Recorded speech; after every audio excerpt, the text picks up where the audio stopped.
Okay. I guess y'all heard all that. Okay, so I guess we've got ourselves set up now. Okay, so hello to everyone. I hope that this is finding you riding out these energies in a much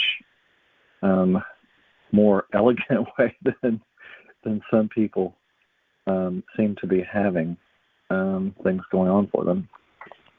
There's just so much intensity, and of course we're clearing so much, and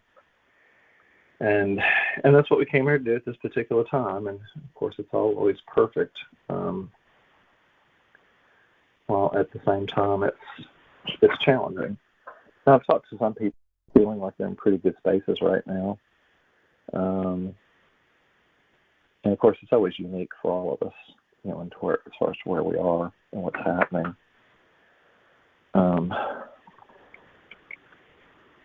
Let's see. Where was I going to go next? Oh, I did finally find the quote from Adyashanti that I wanted to share the last time, and I couldn't find it. But this is, it's really, excuse my throat. My throat's going through shifts with all this, and okay. So, but this quote's really, I mean, it's going to just take you to your core, and it really describes this, the energy with this event, with the Scorpio moon. So, Adyashanti says, any energy that you deny becomes a demon for you. It becomes your inner tormentor, and you don't get rid of your demons. You embrace them. Don't indulge them, but embrace them. And if you embrace them in a way that I'm talking about, they no longer feel like demons. They're just energies that are available to you. They're just a part of this whole spectrum of what it is for you to be conscious and alive and present. And everything becomes joined back together again. A mature emotional life is when all different parts of yourself emotionally are joined back together. Nothing is put outside, nothing is denied, nothing is hidden. Nothing is unacknowledged. All brought together so that it can all come back together. So that, in a nutshell, is what we're doing right now. And of course, it's unique for every single person. And it depends on where the progression of your own soul is at this moment of time. And at the same time, there's something really powerful, I think, in knowing that. Just the way that, when we wake up every morning, we're deciding, what are we going to do with life today? And of course, this is true every single nanosecond. But it's the way we really take our power back. And Jude has talked about this so many times in different sessions with us over the years. It's how do you take your power? And for some people, it's scary to take your power. And I certainly know it was for me when she started taking me into all this. And I didn't really know what that meant, to take my power. And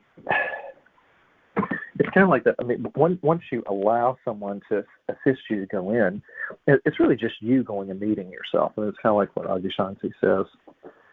You just keep going and meeting deeper aspects of who you are and unpeeling the onion and just allowing yourself to emerge.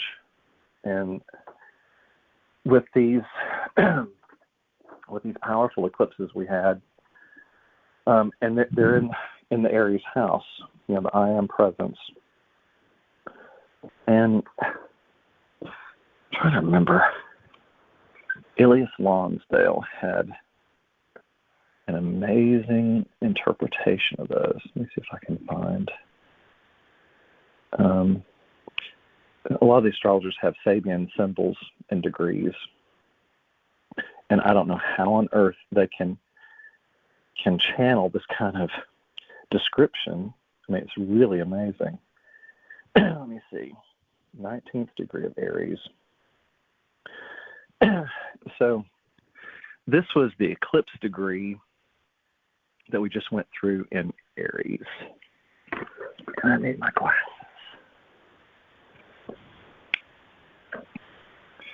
Okay, so he says someone performing trephination. It says the head densely holds the patterns of the past as fixed roots. There are points along the journey where everything must be dropped and where all previous experience becomes no longer applicable. You are treated to destiny surge of power, which obliterates the traces of petty limitation and habitual tracks. A radical departure into the infinite unknown becomes the only way to go. As the ego mind no longer bears the authority to command and dictate and coerce, vision is released, awareness becomes visceral, everything lights up directly. And as the old carcass is removed, the universal life force streams in, giving a much brighter angle and leaning to move with. Identity smashed to make room for totality in a fresh, uninhibited expression and embodiment of its call, and in the need for those who can drop everything and tune right into what wants to emerge here of itself. That's that's pretty powerful. And I don't know how these people write this, and that they write it for every degree with the zodiac, and yet it feels just so amazing. And of course, Aries 20, which comes right after that, and it really kind of reads with the energy together with it. It's so important. I think this one even is more potent than the other one. So 20 degrees of Aries is an empty courtyard. It says nothing is left. Reality is scattered, self-obliterated.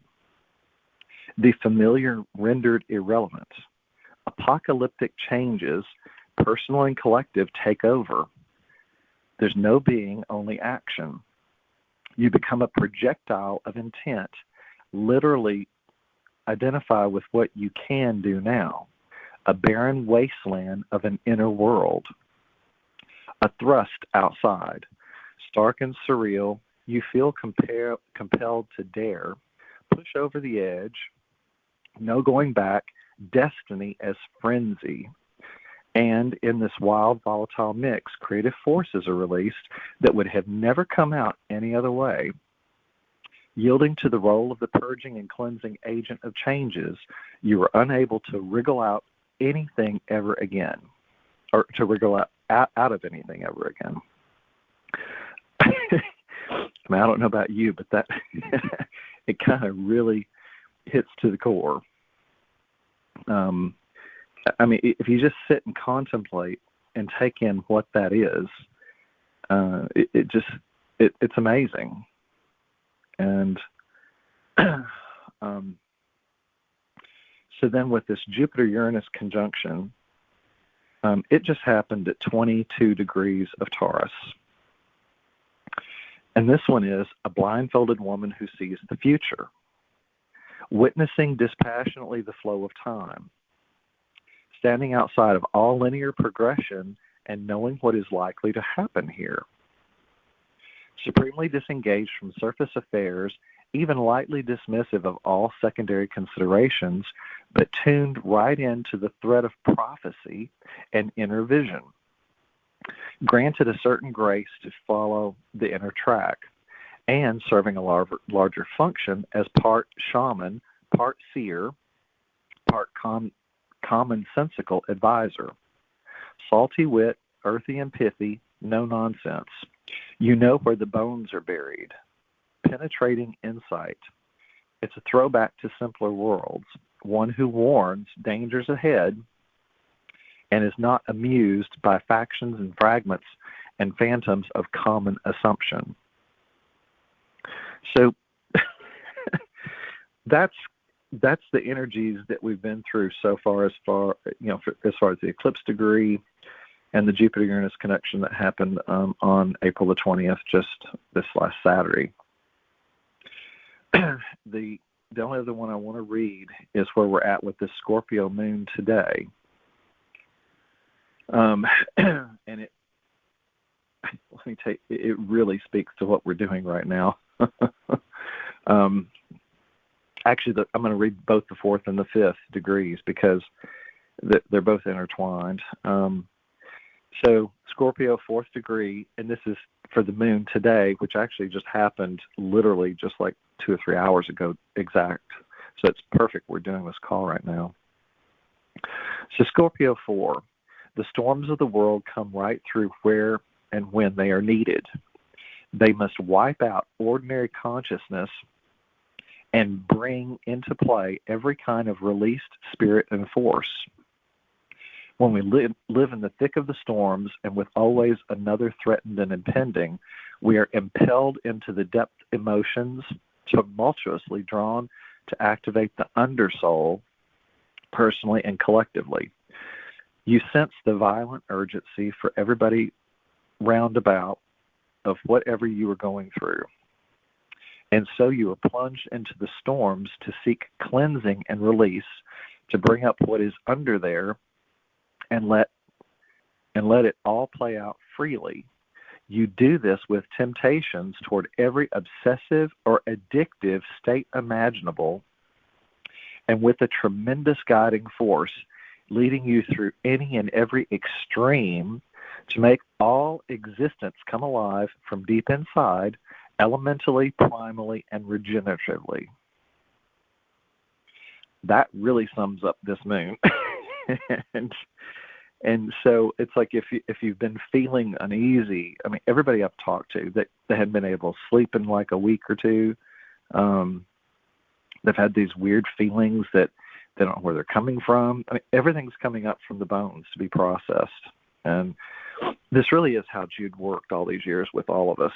And it's kind of like the astrology in our lives. Just it's like a path, and all of a sudden we get activated by whatever planet it is, or this or that, and then we have to go in and clear.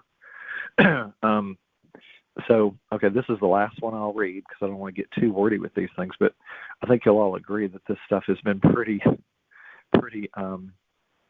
right on point. So Scorpio 5th degree is an Egyptian queen with a braided beard. So that's a sight to behold.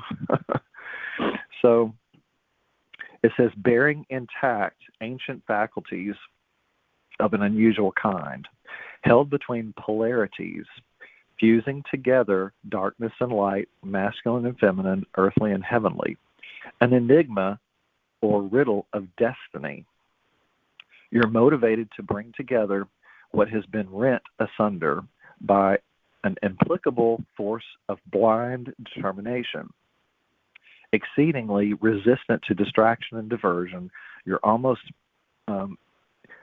maniacally committed, like a maniac, to reforging your innate version or vision in contemporary application, where the past is held with such undiminished force, it remains at work inside forever. To tap this place wisely and well requires consummate skill. Otherwise, it tends to be self-serious, obsessive-compulsive, and in many ways indigestible in its obdurate reassertion of ancient codes with so little sensitivity to the human factor. So, on that note, I'm going to stop the reading of things. But I think if you feel into all of those messages and really get a sense of what that means for you, but not just for each of us individually, but imagine what it is for all of us collectively. And it really is taking us into our core. And of course, Scorpio it's death, rebirth, taxes, anything hidden, any part of our soul's path that got lost, or that we'd rather not see the light of day, is I think a lot of the way that these things work. Turn these lights out. Go to meditation. There's just so much to all this. And, I mean, each of us has to contemplate what that looks like for us, how we're going to work with it, consciously or unconsciously. And when you look at the outer world of form, friends, family, workplace, whatever's happening for you, we're always invited to step outside of that, whatever that is, to just be with ourselves, and work internally as we continually allow our connection to source to come through. And when you do that, if you're only working on yourself, there's something profound in that, because when we go and we do the deep dive and we start mining for ourselves to find out who we are at our core, and we go and clear that, you're clearing for everybody else, because it's like your energy field then will also mirror out, and your frequency changes. So as your frequency changes, everyone else is going to see that frequency that's in alignment, and that's how you really build the new earth. And it doesn't matter what someone else is doing. I mean, in some of those other passages, that I just read, it really suggests letting the rest of the world fall away. I mean, all of Adyashanti's writings and everything he articulates over the years, it really is that's what we're doing. You just literally let everything go into disintegration. And sometimes people have to go through a loss of something that they think that they've got a projected value onto. They may lose a house in a fire. They may get in a car wreck. God uses whatever it has to wake us up. I mean, if our soul is not on a higher path, it can be the loss of a friend. I mean, it's amazing the complexity of the soul contracts and how they function, when we start consciously looking at the world around us. And you may say, well, why would a soul agree to go through a death so early? And yet, as part of the bigger picture, if you had a person that was really known throughout the world, that person going through a death, if people are have projected a value onto that person, let's say it was Whitney Houston or Michael Jackson. I hate to go through people like that, but Princess Diana. Anyone that has a very large personality that came in here, to the earth to really do something big, their removal then takes people deeper into their hearts. It takes them into that part. It's like it takes us into a place of observation of who is it internally that's feeling the loss. Who is it that feels the loss of the Princess Diana? What was it that wasn't, or that Diana met in us? There's always, this kind of is like a law of an attraction thing, but there's something where we feel into other people, and it takes us into a deeper part of ourselves. And so if you have an attachment to those people, places, or things, when you lose them, then you go into the polarity of, well, who actually is going through a loss of something? And so when you're not attached to anything or anyone out there, that's when you really have true freedom. It doesn't mean that you don't go in and you assist people and you deeply love and, go through the life process. But we don't have to suffer. Suffering is optional. And that's one of the things that we're not taught that. I mean, so many people, we're constantly taught you've got to go in and feel really deeply, and that's true. I mean, the deeper you feel, the more immersed you are with the totality of life. And we can't be in any denial of any aspect of who we are. That's, part of that first quote I read from Adyashanti. And Jude really taught this too, I mean, on a really core level. And so, and again, I mean, I don't want to get too wordy with these things because I really want to just do a really good energetic clearing on us. But it's almost like hearing these words assists us in going into the DNA. It helps us feel into the level of clearing that we have the potential to clear. And so I just go where Spirit takes me with these things, of course. It's so funny. When Jude used to say that, I'm like, what the hell are you talking about? And then all of a sudden, I was like, oh, okay, here I am. And it's really no mistake that Jude really transitioned when she did. I mean, all these astrologers are talking about how big of a change and shift we're going through now. And Jude really was at the forefront in shifting that old world. And, I mean, we always thought that she would be here to herald in the new, but here I am doing it with her. I mean, the soul is eternal, so she's obviously here in these calls too, and she started these calls. Interestingly enough, these calls started in 2010. There's the astrology for you. The last time the Jupiter-Uranus conjunction happened, it was exact on somewhere in June of 2010. And if I'm not mistaken, I think that's when the calls started, because I had come to Kentucky to go help take care of my mom, and Jude started the calls, the workshops at Robert's house, I think even before I had come back. And so, and again, that's the astrology. And now it's morphed into something else. And that's one of the things with life. I mean, we always go through change. But this moon is really, between the eclipse and this Jupiter-Uranus conjunction, any astrologer that's got depth to them are saying this is going to last for months. I feel like it's going to take us all the way through to the next eclipse series, which is going to be in September, October. All of that happens right before the election cycle of the United States. So I think in a bigger mundane world, which you're going to continue to see, is a breakdown of any and all distorted and miscreated thought forms and functions. So it's going to happen in everything. It's going to happen in our personal lives. It's going to happen in your business, wherever you go to work, play, friends. It's happening in our very reality. We're waking up every day, and if we really just sit in source and we allow God to inform us, you're going to find that you're not even who you are. I mean, who you perceive yourself to be now.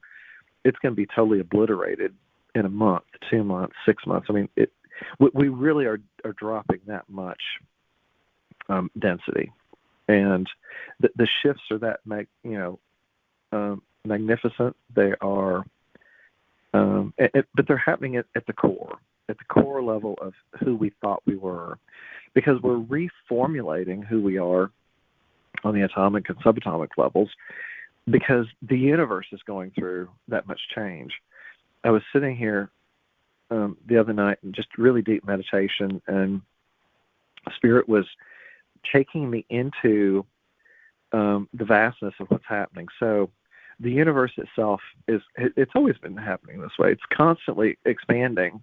But what's happening now, we individually are becoming aware of the expansion.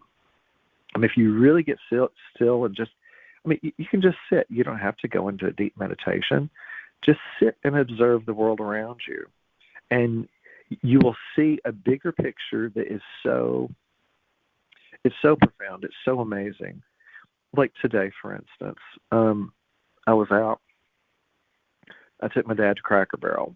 He wanted to kind of get out more and eat. He goes through changes at 81. It's so funny.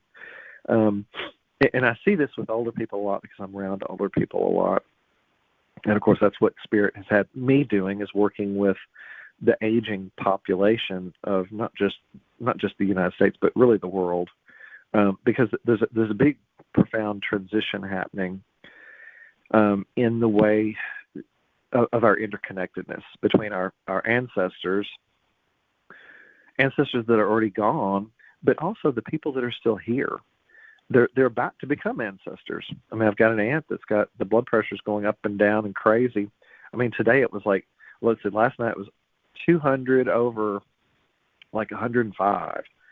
and just shoots up and goes down all over the place. Today it was 180 over 118, and I'm like, oh my God. I mean, I know she's going to have a heart event soon. She knows it. We all know it.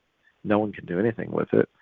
And I contemplate what that's like for her to go through and just have to face her life and contemplate death. What is death going to look like? And there's so many things that we take for granted as we just live our lives, and we don't contemplate that. But there was an elderly man that was walking in Kroger, and he was all hunched over. I mean, he had to be like mid-90s, I guess. I don't know. But I just got taken into the vastness of that, the immenseness of the soul path that person had gone through, and it imprints. You know, if you're really open, it's almost like you're just downloaded with the vastness of what someone's life experience has been, but also the profound uniqueness of every single person. I mean, yes, there's certain things we all go through and processes that the soul goes through for the progression of the soul, the choice points that we make that either take us into, a greater, state of awareness, but also in a place more where we can soften.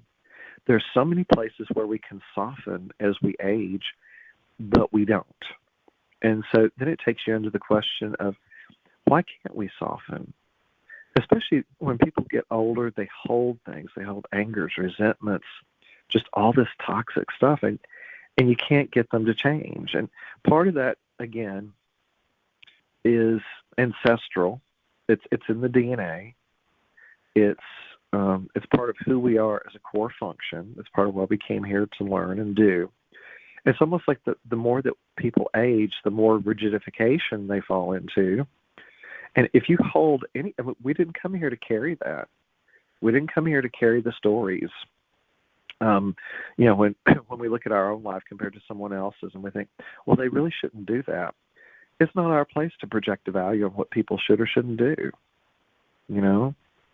And it's like, how can you just be with whatever needs to be attended? Like my aunt, I go through this whole stuff, and she didn't talk to like a couple of her brothers for like 20 and 30 years sometimes. And it's mind-boggling to me, because that seems like I have no frame of reference for that. And I'll tell her, well, you know what? I wish my sister was still here and wasn't killed in a jet ski accident, because I would hope that we wouldn't be this way and carry that. And for certain ones of you, you may have, family or friends where an event came up and then something triggered either you or them, and it created a distortion. It created a disconnect in your reality. And so the reason that's being brought up tonight, thank you, Spirit. It's so funny. When Jude would say these things, I'm like, really, you get talked to? And I'm like, yeah, and I get this. The reason it's coming up now is because that's what the Scorpio full moon is really doing. So imagine if you could go through in this moment. Whoever's listening to this call right now, or whoever listens to it later, when you re-listen to it, this will go back into the DNA. It will reinforce any change that you need at any point of it. But imagine that you could go through a recapitulation of your whole life. Now, I've mentioned this before. The Saturn in Pisces is, and this goes all the way through, I think, into 2025. It's a Bardo state. And again, for those of you that may not have heard when I've explained it before, the Bardo state is basically like a 72-hour period where your soul, as you approach death, gets taken into the totality of anything you've ever been in this lifetime and every other lifetime. So you go through a recapitulation of the soul before going back to the all that is, just on a soul level. Obviously, we don't take the body with us. The body gets dropped here. But your soul's eternal. And so when we come here and incarnate and we live out life however it played out, every nanosecond, though, we're in a choice point where we can choose, and I hate to make it higher than or less than, but everything's a frequency. So if we're always invited to not hold or carry something with our family and friends, then you've made a decision which lets you get lighter. You don't carry the densification. It's almost like every time you have one of those choice points, and we have, hundreds of times a day, we can be potentially triggered with, people, places, things, people you don't know. It's so funny when I take my great aunt and her friend or over to her friend's house, and we do a little game on Saturdays, the little Rubik's Cube game, and eat pizza and whatever else. I'm like, y'all really don't need to be eating pizza at 80 years old. I'm like, I don't care. I feel good. Well, okay, knock yourself out. I'm not gonna change it for you. It's not the healthiest thing, but they're certainly not helping myself trying to eat better. I'll put it that way. But Spirit just says, don't worry about it. Just have a piece of pizza here or there. It doesn't matter.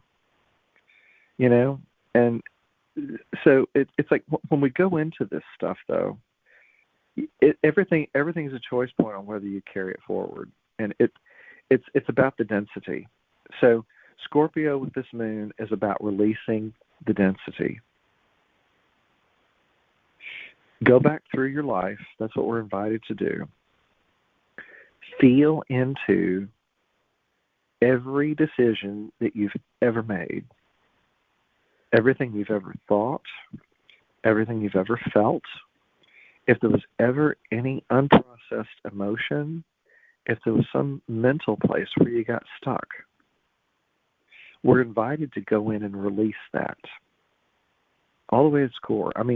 Imagine that you could make yourself so squeaky clean that, you really wanted to go in and present yourself back to the all that is and say, I've done this work, and I've released this, and I've released that, and I have forgiven at core levels and layers I didn't know that forgiveness existed. What would that look like? And I can assure you this, most people on the planet would not even contemplate that. Spirit has sat me in with these things before, and so this is kind of where I sit. I don't constantly, judge myself for holding this or that or thinking about this, but every time something comes up, I go and address it, and I release it. And I thank certain people that have come into my life that brought major change, shocking moments of change. And then I was able to just move to the next place. The other thing that part of the timing of all this came, for a lot of us in New Orleans, it was April of 2005. It was the April before Katrina. And we had another one of these huge conjunctions. I don't remember if it was Eclipse. I forget which, some major astrological aspect. And it might even be the Jupiter. No, Jupiter-Uranus was 2010. Whatever it was, though. It's nodal returns. I'm sorry. So the nodes, which if y'all have heard me before, it's the moon's nodes. And they basically have a demarcation point of our emotional reality. So think about where you were in April of 2005. Think about what was happening for you on the deep emotional level, how you see yourself, how you perceive yourself, family, friends, anything traumatic. It's kind of like we brought ourselves a set of circumstances unconsciously that was brought in to make us conscious, to wake us up. That's exactly the point when I started on all this journey. It was exactly 19 years ago this month. And it was just one individual. There was a soul contract. That person came in, activated things within me. It was never supposed to be this big love thing. All these people talk about twin flames and this and that. Yes, well, all twin flames don't come here to have this, happily love ever after dynamic. They are more of an activator in our lives that literally, it's the Jupiter-Uranus. It wakes you up. And sometimes it'll just be shocking. Sometimes you actually have to go through a long karmic dynamic with them, but sometimes they just pop in your life just for a short time, and then it changes the whole core of who you are in your DNA. I've actually had that happen again. similar set of circumstances, but in a completely different dynamic, and I think it's going to play out differently. But it's allowed me to take myself into a last little part of depth of the core with something. I was like, oh, let's go back and look at this. And I have a feeling that's what a lot of people are also experiencing. It doesn't have to look the same way, and yet it may take a similar path, but the way it'll play out, the circumstances will be different. The level and layers that they go into is going to be extremely different because the energy is different. The densification of who we were in 2005 was much denser than who we are now. So we have the capacity to clear these things out on a much easier level. I remember it took me a year. I was going out and I was buying hundreds of books. I was calling every astrologer and getting readings with this and that and whatever else. And but I wanted to know why life happens the way it happens. I mean, I ripped everything apart. And usually that's what these things do. They happen to take us into our core. And as you exhaust yourself, because it's the mind wants to know something, it wants to understand. Jude always said understanding is the booby prize. And it's really true. So for anything that comes up for you now, this is a 19-year cycle. This is nodal returns, the moon's nodes. You're invited to look back to where you were 19 years ago. Just observe it. See how different you are now from then. The whole process we went through, especially Katrina people like us, and first of all, know that you are met. Know that God has your back, however you perceive God. And it's time for another deep dive. Imagine that right now, every person on the planet, we're going through a bardo state where we all had to go through such a deep cleansing to get back to God. That's what this is like. And all the way through, I think it goes through about, when Neptune goes into Aries, that's, I think, in February of 2006. I think the next 2 years are going to feel like that. We're going to feel like we're in a living bardo state. And we're going to be constantly going through death and rebirth. And I don't think it's going to be necessarily fun. I think I think this is what, the Bibles and the books would call the end times. But I don't think the end times are going to play out the way that they projected it, because when you have mankind writing a book, that's they're writing from a place of their limitation based on their perception of reality. And it's really true. Anytime you go get an astrology reading from someone or you ask an opinion, it doesn't matter what the conversation is. It doesn't have to be anybody professional. If you're taking someone else's opinion on something, and they could be a PhD scholar, it's very, a person that could be very well known in their field.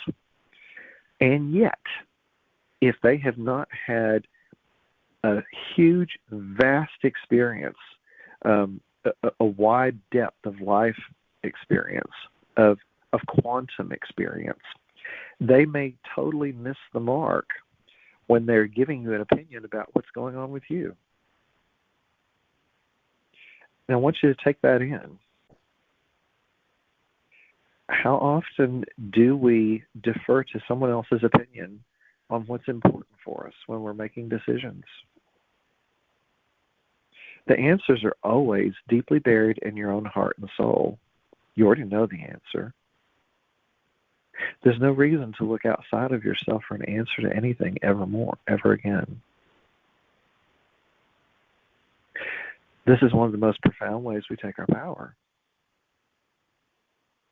You allow your soul and spirit to merge so deeply with divine presence that you create from the highest potentiality, and you're no longer caught in cause-effect reality. You're creating from immediacy. It's always true. But what this moon is doing is taking us through. Imagine your soul going through an acid wash. that brings up some nice visuals, doesn't it? But it's kind of true. Imagine that you're the diamond down in the earth, and we are being squeezed by cosmic solar flares, radiation. Everything is literally taking off every jagged edge, every unsmoothed spot within our soul, every little place that we haven't gotten to yet. And imagine how much work we've all done, over the years with Jude, or if you're new to the call and didn't work with us. Most of the people I think on the call are from where we are, but I have a feeling at some point other people will listen to these calls and they're going to be like, oh my gosh, yes. And they won't have a clue who Judith Linden was unless they go in and look and ask. It doesn't matter, though. The point is any of what is happening in this particular call or any of the other calls we've recorded of the three, how much of it is eternal wisdom? What is eternal wisdom as opposed to momentary wisdom? Or eternal truth as opposed to momentary truth? And so we're invited to go in and when you go re-listen to this, or even in this particular moment, for every word that comes out that's said, is any of this leading you to an eternal truth of who you are? And does it assist you in disengaging from momentary truth? Momentary truth is true from anywhere from the moment you're born until the moment you come back into pure cosmic awareness, or until you go through physical death. Eternal truth is transcendent of anything that's ever been known or understood, or it's immensely different. Momentary truth is only good for that moment of time. But sometimes those moments of time are elongated. When you go into a marriage, you have a momentary. You're married for that moment of time. It's usually until you pass away. But if in your chart, you sign up for a Saturn transit, like my father, he got married to the third wife, literally like clockwork. 29, 30 years gone. The marriage was over. It was shocking. There was no bad blood. There was nothing like that. They changed on a dime internally. It was, everybody was just like, how'd that happen? There's so many things that happen to us in our lives like that. When I worked at the nightclub, and this gets brought up for a very specific point. Everyone's talking right now, one of the hot topics. How do you identify yourself? Well, you've got the sexuality that has been projected onto us as, oh, that's so important. So you're either male or female. Well, now you've got all these other, quote, gender assignments. Well, what does that mean? Binary. You're trans. You're pick one. Anyway, there's so many. I looked it up one day and I was like, seriously? I don't know. Where do those values come from? They're there because you have psychiatric, groups that project out and say, well, we look at the population and this is what we feel are the identities, all these new identities. And so they put that out in the field, and then people get to pick and choose, oh, well, I identify with that, I identify with this. Did those identities exist before? I don't know. People didn't talk about them, or not that I knew of. What came first, the chicken or the egg? Were people always fine with just being male or female? And I mean, yes, you have had people that then you go, of course, into sexual expression, and that's hyperfluid for a lot of people. Some people are just wired into regular heterosexual expression. And then you have other people that they can be married and have wives and kids and whole families, and all of a sudden here it can happen at, let's say in their 20s or in their 30s, 40s, 50s, 60s. I mean, I've seen people literally change their sexual expression in their 60s after living an entire life as something else. I'm like, well, how the hell does that happen? Believe it or not, it's in your astrological chart.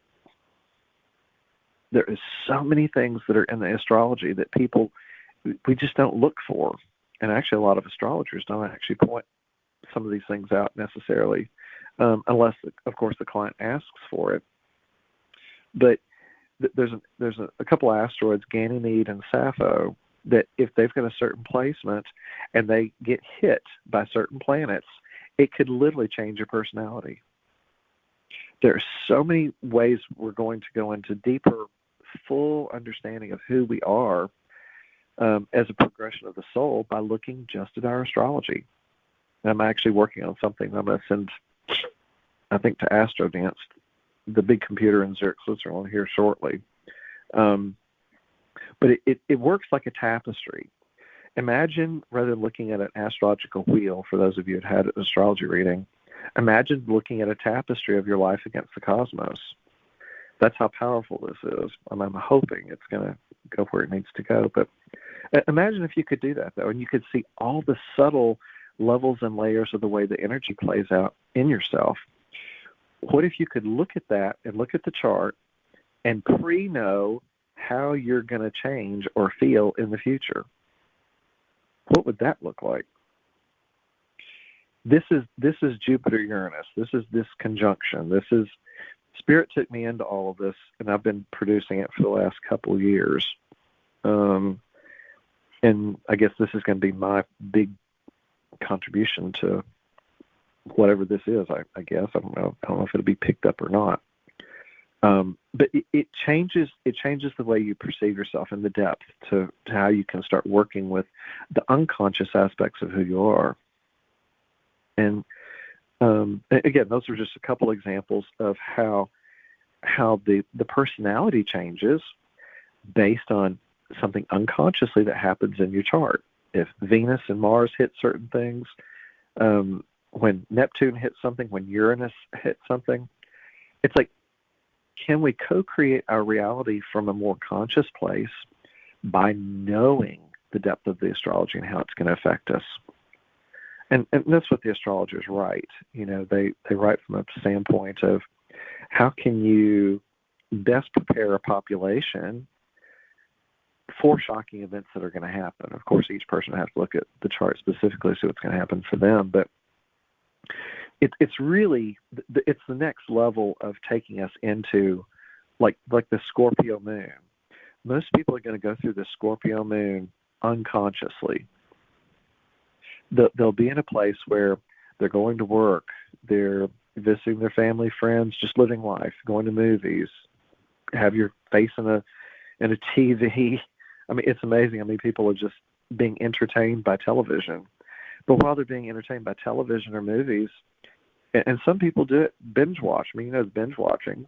Some people do nothing else but because they're in a place where they don't want to face their lives. They don't know how to consciously create something so exciting. I mean, get on a plane and fly here. Go experience the world with this. Go create something new. Yeah, I mean, it's almost like a babysitter. My stepsister used to do this with the kids when I used to go get my nieces and nephew. She'd be, John, just put the TV on, just put Disney Channel on. They just want to watch it. And it amazes me how many of these kids are just conditioned to check out. They're not living life. They're not curious. All they do is get spoon-fed by mass media. And it really is doing the soul a disservice. When I was a kid growing up, it's like you go out, you're like immersed in nature. You pick up bugs and, frogs are out there, just all sorts of things. And we've lost so much of that because it's been killed off. And that's the part of the earth that really has to go back through a regeneration process itself. We've got to undo the damage that's been done. And again, that's part of this Scorpio moon. To what extent are we living in a distortion or a miscreation? I mean, Spirit's been bringing this to me the last couple of years. What is a distorted reality? And what is a miscreated reality? Are all of these new gender assignments distortion? I don't know. I'm not here to project the value. I only bring it up to invite us to be curious and ask, what's the truth? And part of these things come from trauma, generational abuse. Part of it is the hormones and things we eat. There are scientific studies that say all these estrogen levels that are being raised in men are changing the way that men function, and women both. I mean, because we all have the hormones. So I mean, that's part of it. Part of it's conditioning. Part of it is all of these dark levels and layers of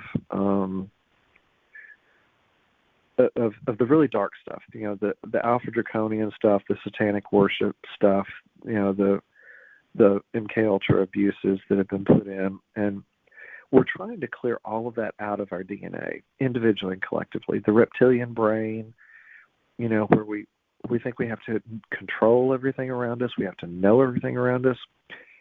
What if you just didn't have to know anything anymore? What happens if you just let it be? And at the same time, still go into your core and clear whatever comes up.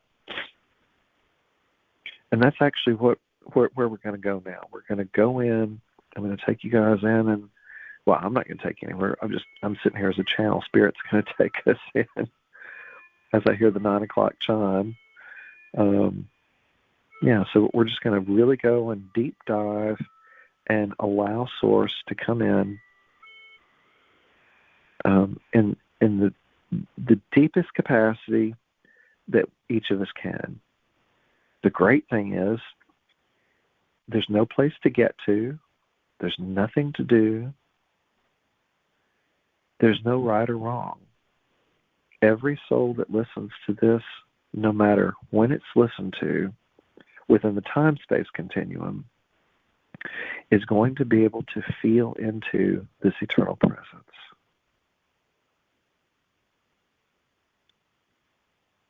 And here it's just come through.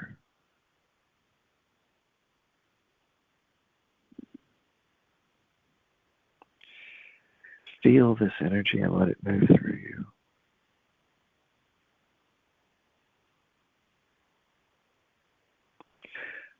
Allow this energy to go in every nook and cranny of your being.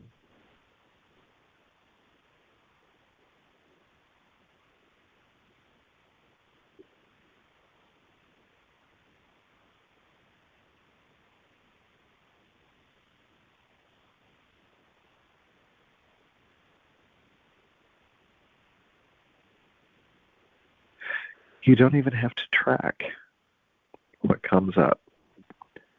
When certain things come up, you may get a visual of something. You may get a memory. You may get a certain pain. You may perceive a place, an anger with a family member or friend. You may have a hurt, a sadness, a grief. You may perceive happiness, joy. It's all of the above.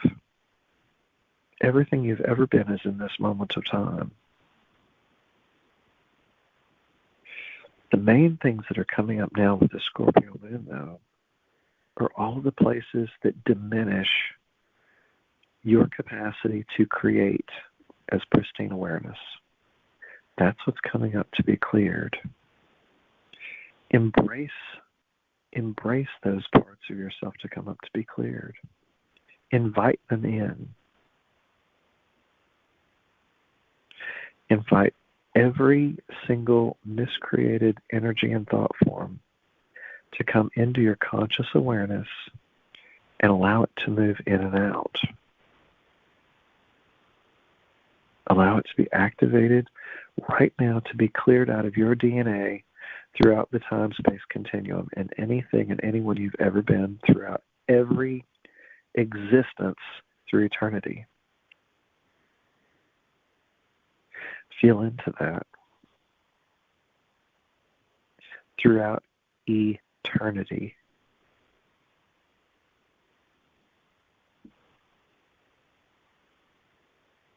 That's a big deal. Allow yourself to be cleared so pristinely.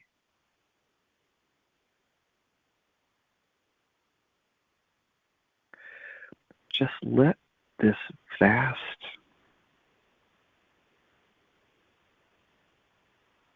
deep solar energy go all the way into your DNA.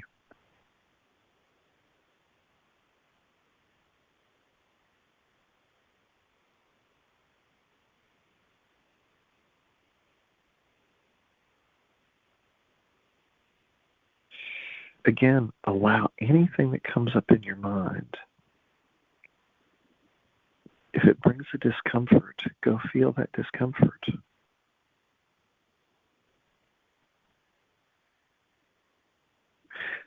The other thing that the Scorpio moon is bringing up is every kind of lie or mistruth or an untruth or anything that has been hidden is going to come to the surface for clearing.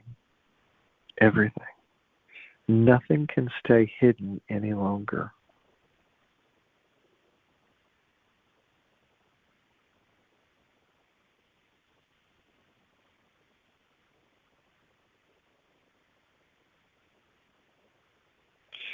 You're going to feel this clearing deeply in your pelvic bowl.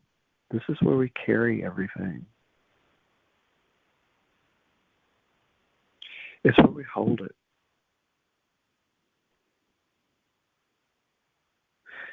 It's kind of like a treasure box.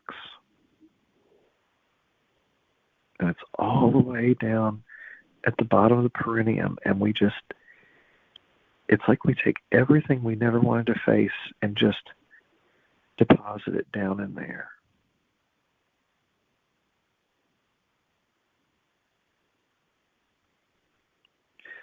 That's where we're taking you right now, down to that treasure box. It doesn't all have to be bad things that happened. You've also got gifts down in here. These are things that are being activated in you that you had completely forgotten about. Some of them for lifetimes.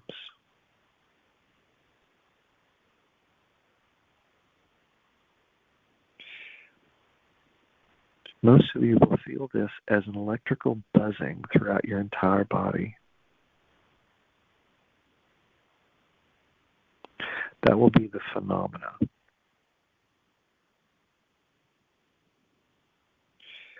We've hooked in to the sun and the great central sun and the great central sun and the Milky Way and so on and so forth.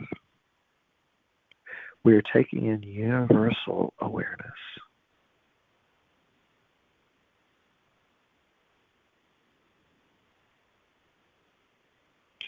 This is allowing for any aspect of ourselves that need to go through soul retrieval. As we're sitting in the cosmos, we are allowing any aspect of ourselves to come back to us that got stuck out in the astral plane.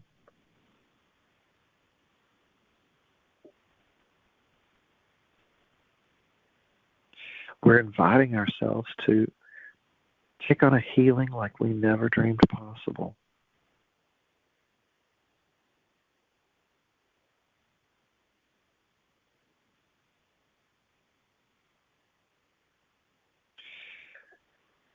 feel everything lighting up within you.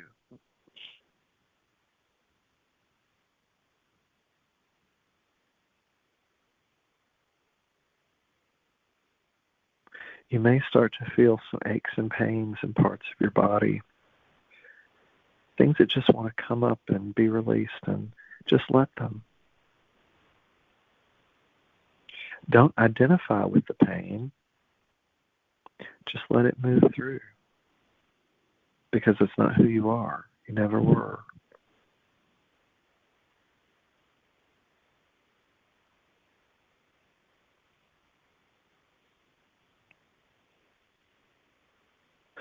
All of those stories that we've carried for so long, and we cleared a lot during the Eclipse calls, the Alpha Omega Point call, we cleared a lot out of that. But right now, this is the rest of the residue.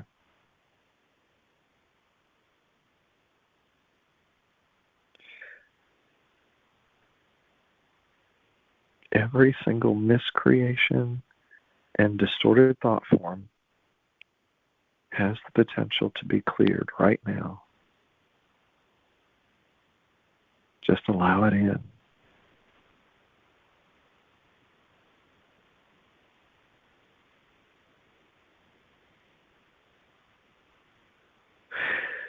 As you imagine it for yourself,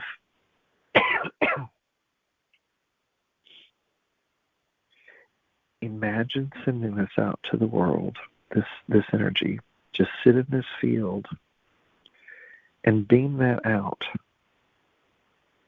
and invite every other human being, all 8 billion souls on the planet, on a soul level. We can send out the invitation. That's how powerful humans are. You can know that power. You're taking that power back.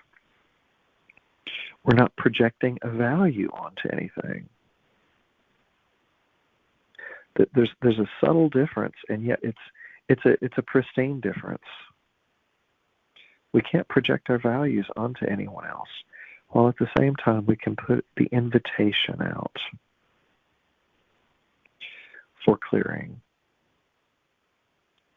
And we can ask that Mother, Father, God, and Spirit, and all of the mighty Elohim, builders of form, we ask for the entire elemental kingdoms. We ask for all the ascended masters, their infinite presence, and we ask for the entire archangelic kingdoms to be made available to each and every soul that chooses to want this type of clearing according to their soul contract at any given point of time throughout eternity. That would be an eternal prayer. That's eternal truth. Without placing any restriction on what anyone else has come here to learn and experience. This is what we're learning to do. That's the Christ. That is what Jesus taught. That's what Muhammad, Buddha, all of the ascended masters, that's how they taught, just to be present. And you put the invitation out.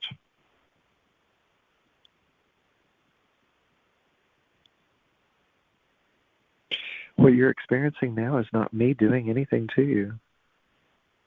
There's not a me.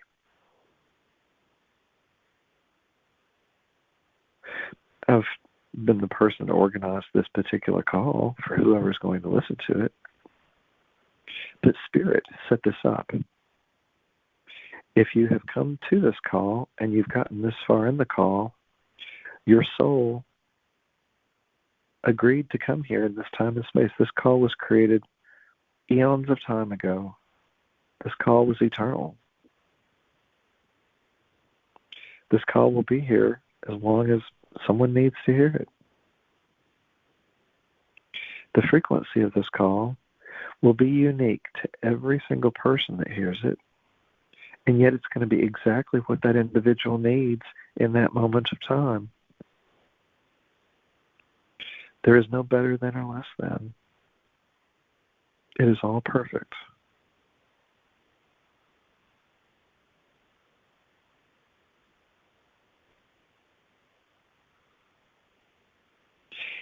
Isn't that amazing? To allow yourself to know that in your core. There's no value to project onto anything or anyone else. There's only you and God. And each person that ever listens to this call, that's the truth. It's only you and Source. Whatever's coming in right now is what you're creating. I'm not creating it.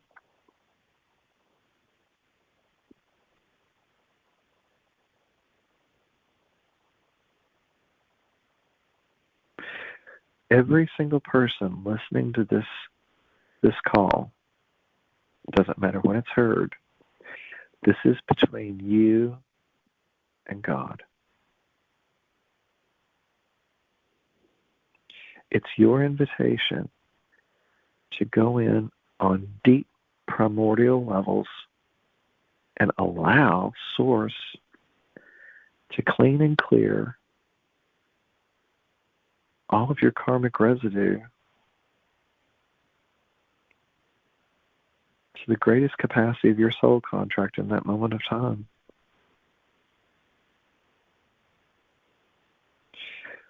So since everything is a frequency, imagine that someone hears this call 10 years from now.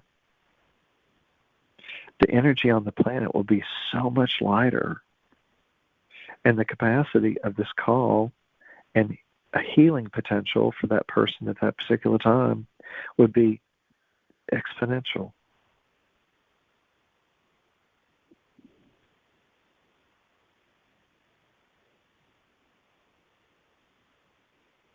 "10 years from now, we may not need calls like this. Who knows?"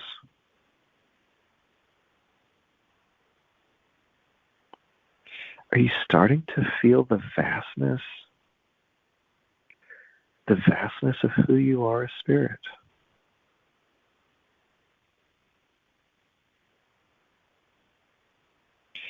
Do you feel that light permeating every aspect of your cellular structure?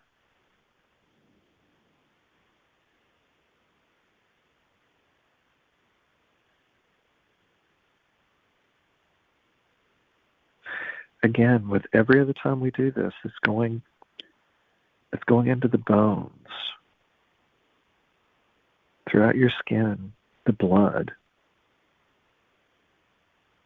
all of the organs, the tissues, the myofascial tissue, all the musculature, the circulatory systems, the nervous systems.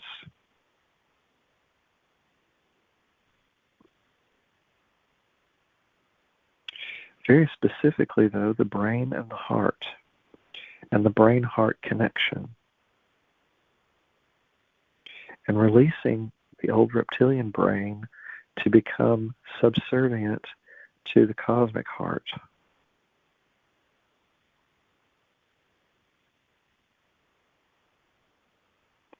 Feel into that.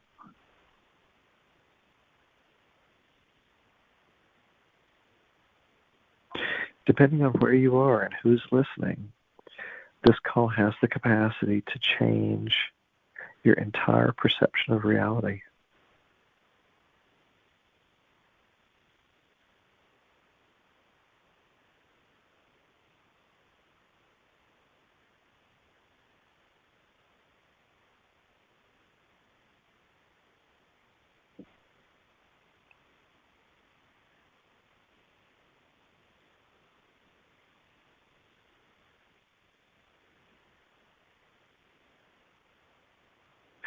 Feel into the vastness of what it is that you're releasing on the atomic and subatomic levels.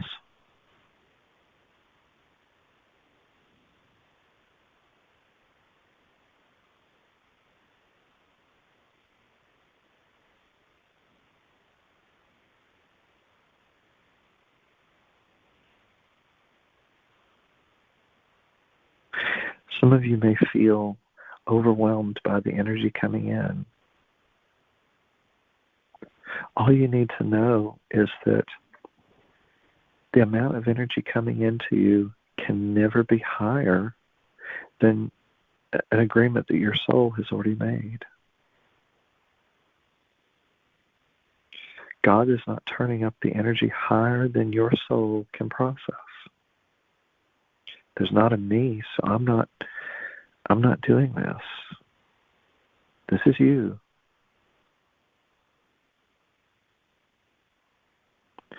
As you sit in this energy, have that conversation with God.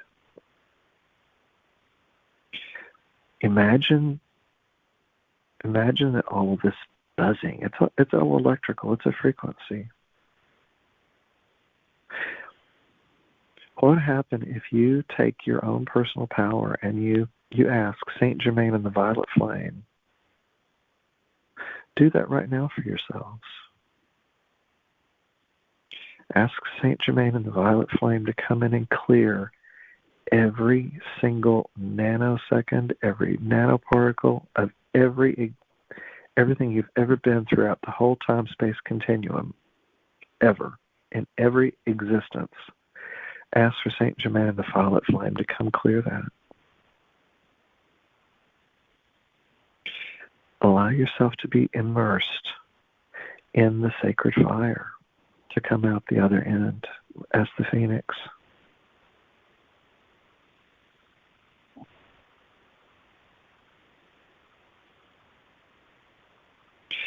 You're in the crucible.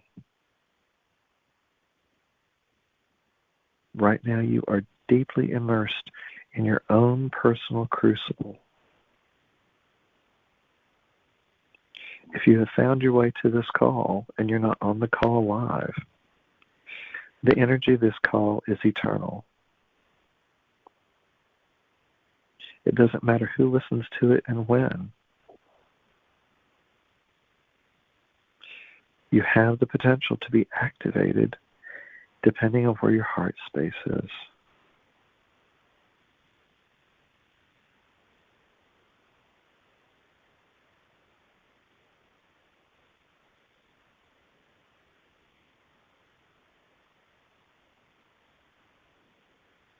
Your soul is eternal. Spirit is eternal. All this call is doing is linking you up and reconnecting any aspect of yourself that got lost. Any part of yourself that wants so desperately to be cleaned and cleared and taken back to pristine awareness. Feel into that.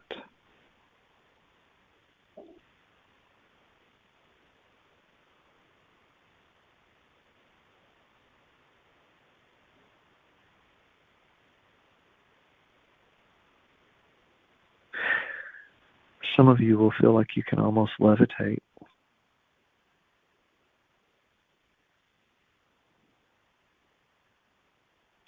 What would happen if you dropped so much density, all the baggage you carry?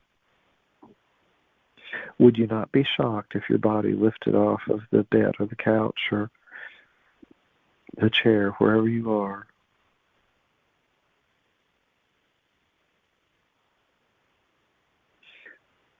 If you dropped so much density that the physical body were able to levitate.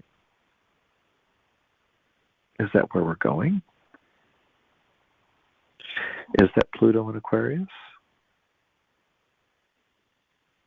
Allowing so much oceanic presence to take us back.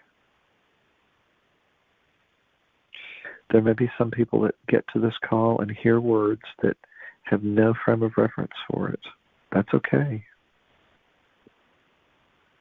Perhaps you'll have to listen to the call several times again and allow it to really deeply immerse yourself in it.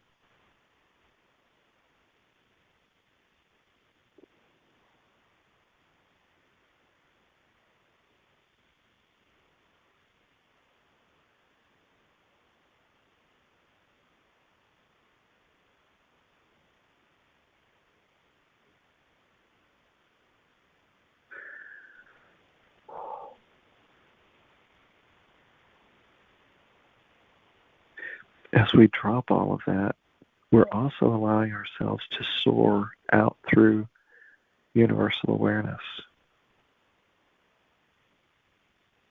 You're also on a soul retrieval for any of the places that got given away or lost.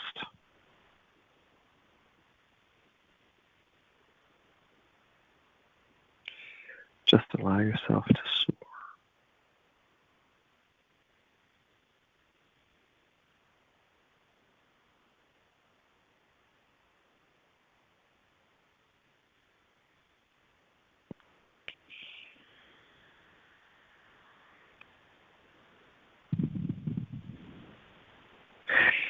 This is how you take your personal power back. You allow it in, and you claim it. All of this it's gathering back all of our adamantine particles. This is the diamond Christ light.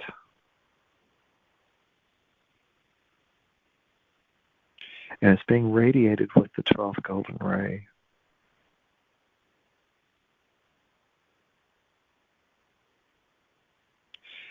Your whole chakra system is being cleared and upgraded.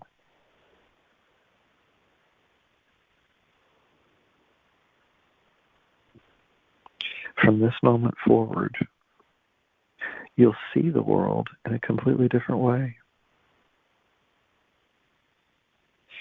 You'll feel it in a completely different way, which means you'll engage it in a different way.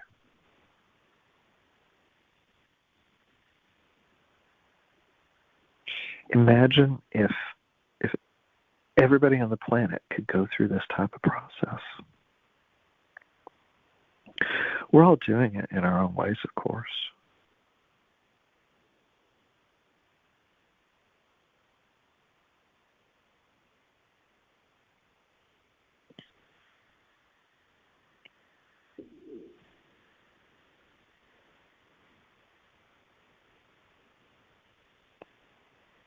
As you allow this clearing, ask Spirit, the entire company of heaven, to download you with your highest divine blueprint, to really activate the etheric body, which will allow the outpicturing of your mental, emotional, spiritual bodies to ground into the physical, so that the totality of who you are is going to be the highest expression you can possibly be.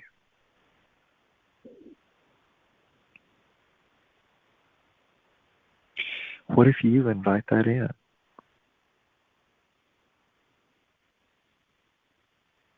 That's something you have to do. You have to invite that in, or not. That's your choice.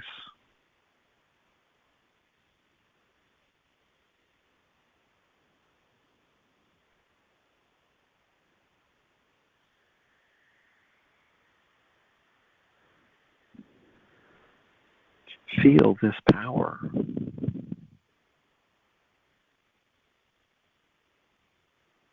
This is not something you can know with your mind. This is your heart.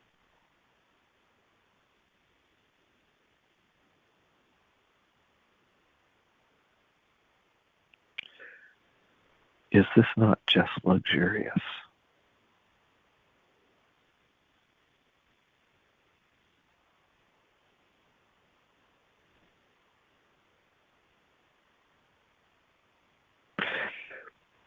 For anyone listening to this that hasn't been activated deeply with it,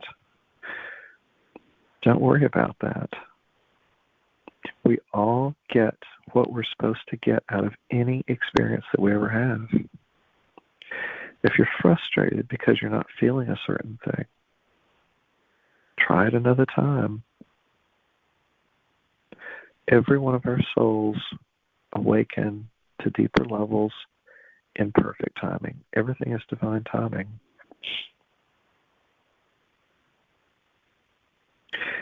This eclipse series and the Jupiter-Uranus conjunction have brought people into our lives very serendipitously to assist us in activating the next parts of our journeys wherever we're going. Sometimes you may just be activating something for someone else. You may not be in their life long term. As we go through an acceleration into this new earth, time is going to speed up your perception of it exponentially. Many new relationships are going to come into your life. That's your soul tribe. It's the people you're supposed to work with. Other people that for whatever reason haven't been able to go through a progression of soul to meet you where you are just going to fall away. They just won't be in part of your regular awareness anymore.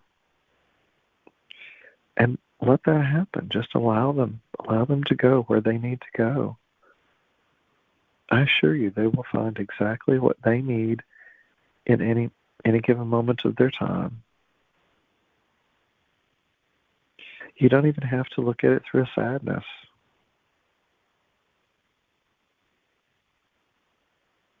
When we look at everything and know that everything is perfectly the way it's supposed to be, we release the need to project a value onto it. There is no pain. Pain is an illusion. Why would we have to have a pain when someone chooses to go on a different path?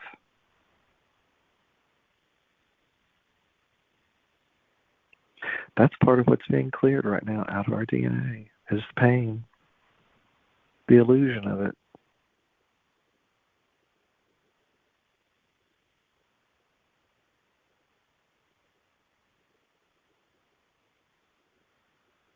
Do you feel how powerful this time has been? With this moon, it officially closes the eclipse window. So go back and observe your life, starting with the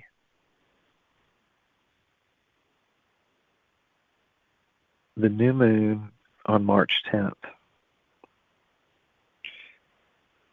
That started bringing things into our lives, new people, new experiences, new thoughts,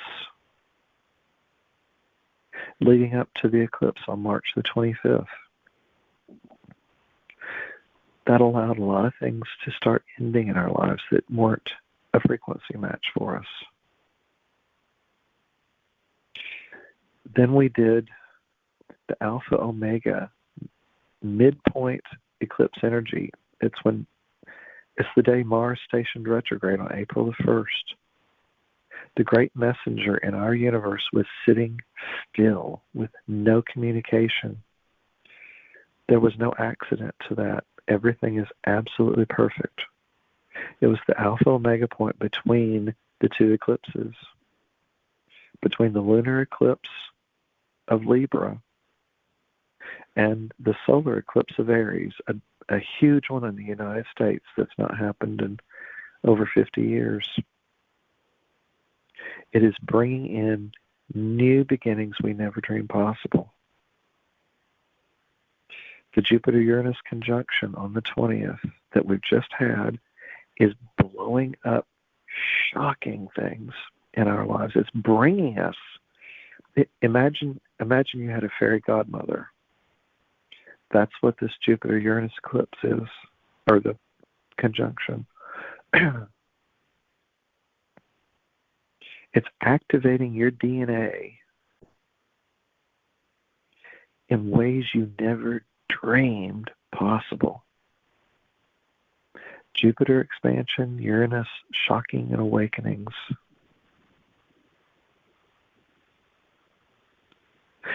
And then the eclipse closing with this Scorpio full moon is going to be one of the largest purges we've ever gone through as humanity.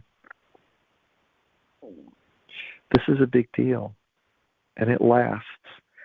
It will last through the rest of this year, through this next eclipse series, which will end up closing out a lot of other things. The energy lasts for 6 months. So in all of that death of who you thought you were, what are you birthing?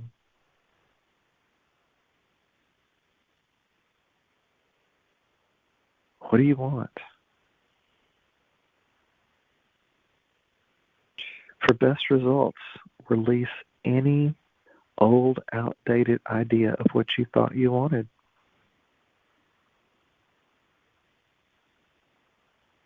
Jupiter Uranus is already taking care of that for you. Things are going to fall out of our lives now that will allow us to emerge on the other side. It's going to allow you to really move into a freedom that you've never experienced before. And again, it's a time period, but the moon's energies will certainly be felt for the next couple weeks, and we've been feeling it leading up. But anyone that's teetering on the edge, that can't go into the depth of their heart, will probably choose this time period to leave. It's all perfect.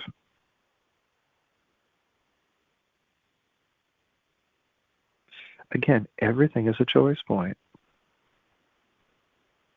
Just know that people that do leave now were not in the space to stay with us in this new earth.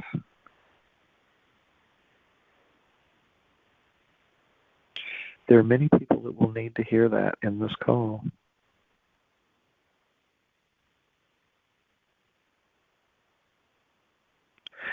There is an immense amount of healing that's taking place as you listen to this, whether you're conscious of it or not. It's allowing for a DNA upgrade like none you've ever dreamed possible. And yet there's people all around the world that are creating calls like this all the time.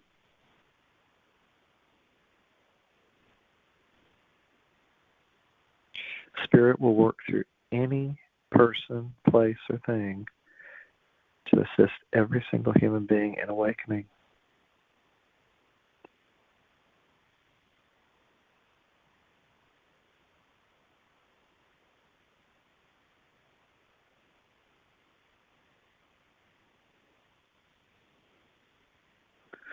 Thank you all so much for attending tonight's call. And I so hope that this has taken you to exactly where you need to be. And for everyone that listens to it in the future, I so hope that it's brought you where you need to be and awakens you to the place where you too could create a call and just allow Spirit to come through you. This is how we awaken humanity.